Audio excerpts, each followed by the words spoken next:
Welcome back to Views with Hughes, your agenda-free news. This is Jerome Hughes and the story of the hour coming in from thatparkplace.com. Apparently, Leslye Hedland is actually declaring that people who are opposing the woke elements of Star Wars are not Star Wars fans. So the thing is, they are Star Wars fans, or probably former Star Wars fans, or maybe even soon be Star Wars fans. The thing is, they're Star Wars fans nevertheless. They're just not woke Star Wars fans, okay?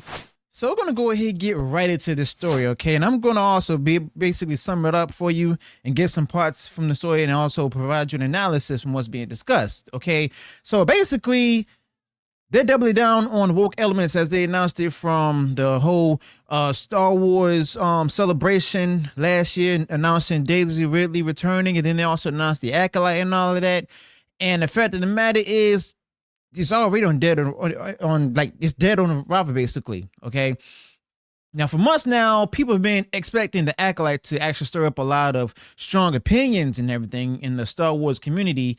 And you know what? Usually it's a big deal, considering the fact that woke Star Wars franchises already has some controversial stuff like The Last Jedi and Obi-Wan Kenobi series. But over the past 10 years, we've seen things that have driven the fans crazy, making them nuts, making them upset, and even caused some to give up on the Star Wars franchise they used to love. And this isn't the George Lucas Star Wars anymore. It's the Disney's version. And instead of focusing on great stories with cool characters, Disney, or should I say woke Disney, is more focused on diversity and representation, often messing with the old stuff to make room for new characters. Now, we're almost at the release of The Acolyte and Leslye Hedland, who's the showrunner for the show, who also used to work for Harvey Weinstein, and her friend Kathleen Kennedy are about to release it. And even before the show is out, the response has been intense, and the first teaser trailer became the most disliked trailer in Star Wars history, with over 700,000 dislikes and only 200,000 likes. That's really bad news for how people are feeling, okay? But with all the comments going around, it's clear that, the damage control has already started, where we see woke Star Wars has a habit of blaming fans when they don't watch or like something.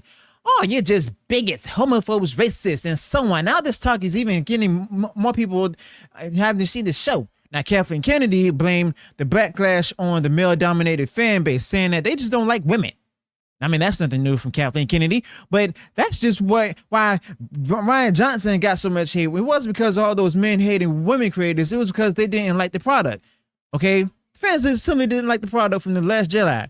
And the characters that get criticized aren't getting it because of racism and sexism. It's because people think they're just bad characters, simple and point blank, okay? Now, Leslye Hedland was also jumping on the bandwagon saying, if you don't like these new characters we're introducing, you're not a real Star Wars fan. Now, Leslye Hedland is basically saying that if you don't like the new woke direction of the Acolyte series, then you're not a true fan. And this is the same article where Kathleen Kennedy mentioned that many women struggle to get into Star Wars because it's mostly run by men, and they face harsh personal attacks from these men. And Leslye, that's what she claimed and everything, but Leslye Hedland had her own comments too, and I'm gonna share them basically. So Leslye Hedland, who's the showrunner, Harvey Weinstein's former assistant, talking about the criticism she's been getting from fans against herself, as well as others, including Kathleen Kennedy, involved in woke Star Wars. Now, while Leslye Hedland admits some parts of the franchise have been frustrating, Leslye Hedland doesn't get why people are complaining about the diversity, or should I say the forced diversity of the cast and creators. Now, Leslye Hedland said, as a fan myself, I know how frustrating some Star Wars storytelling in the past have been. Now, I'd love for her to actually specify which one she exactly found to be frustrating.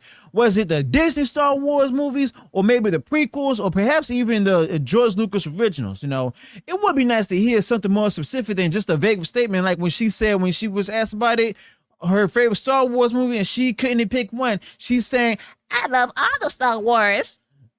Anyone who answers that with an answer is not a true Star Wars fan, okay? I guarantee you that she doesn't know anything about Star Wars until she was actually hired to do the thing, okay? And I'm pretty sure that they got her as well as a slew of other people who make sure they don't know anything about Star Wars, so that way they can go ahead and put out their agenda out there. So basically, they don't want creators, they want activists, okay? And anyone who's a true Star Wars fan, if you ask them which one's your favorite Star Wars movie and everything, they'll tell you something like maybe Return of the Jedi, or perhaps even, and this is mainly what all the Star Wars fans are saying, The Empire Strikes Back, or as we call Empire.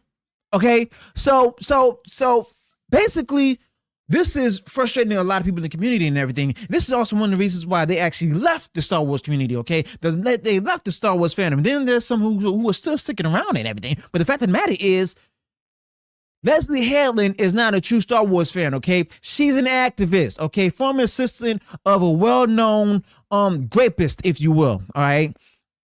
But yeah, anyone who answers that with that kind of answer, I love all the Star Wars, is not a true fan.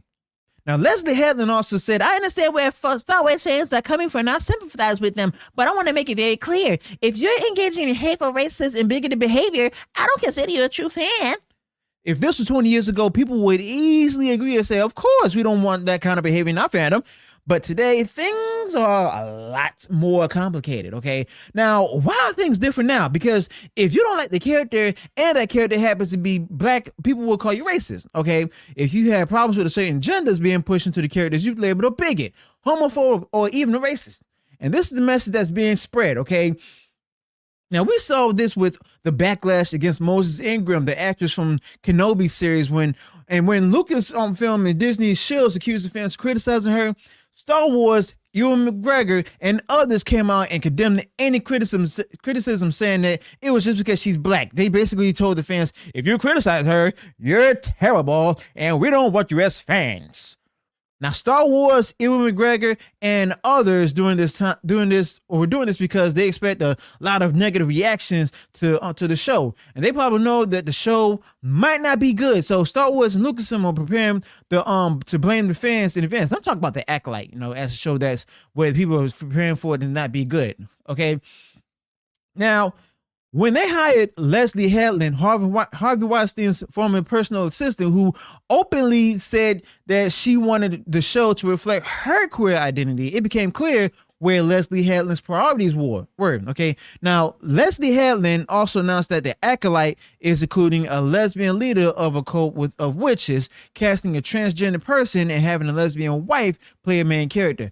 All the talk from the cast and crew of the Acolyte have been about virtue signaling, basically representation, identity politics. So yeah, it kind of reminds me of Rings of Power, where the actors admitted that they want to go ahead and put activism out there in the forefront. But the fact of the matter is, this is why Leslye Hedland and Kathleen Kennedy are setting the stage now. Now, Kathleen Kennedy is blaming men, and Leslye Hedland is saying, if you exhibit hateful behavior, I don't see you as a fan.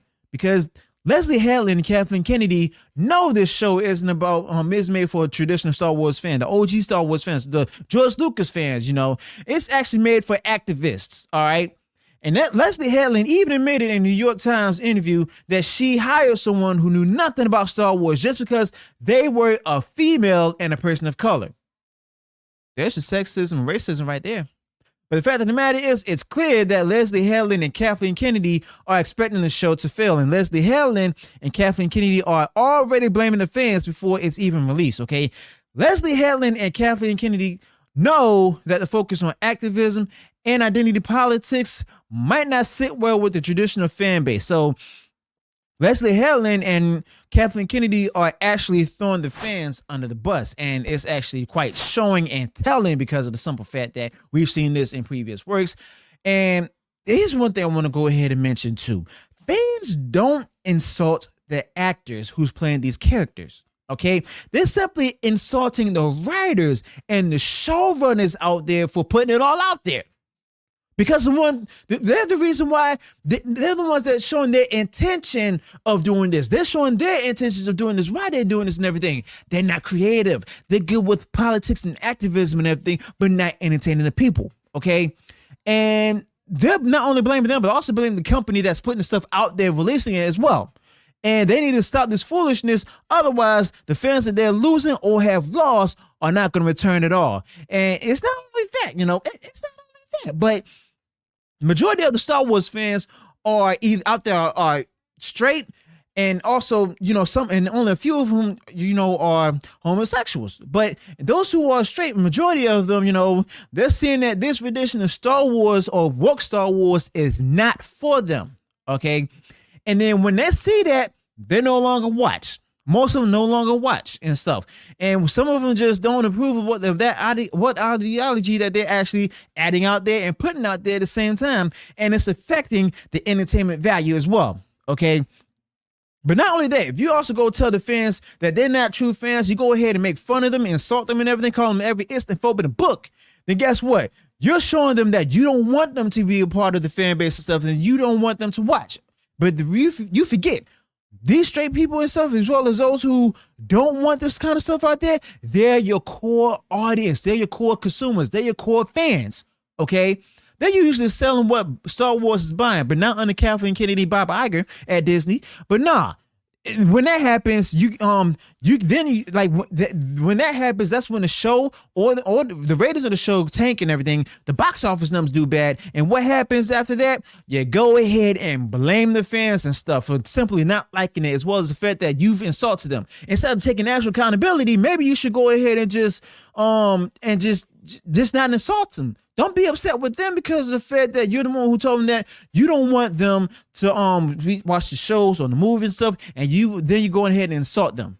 They don't take too kindly to that, okay? But the fact of the matter is, this show is actually dealt on arrival, and a lot of people don't watch it. And I guarantee you that among the people, some of them are those who are also homosexuals themselves, or part of the LGBTQ community, okay? So let me know your thoughts about this in the comments below. Also, be sure to include any additional details that I didn't touch up upon on this particular topic. If you enjoyed when I shared this video, go ahead, smash the like button and share far wide across social media. And if you have done so already and you enjoyed all the content I put out there, go ahead, subscribe to the channel. Click the bell notification so that way you'll be notified of future uploads and updates. Until then, peace.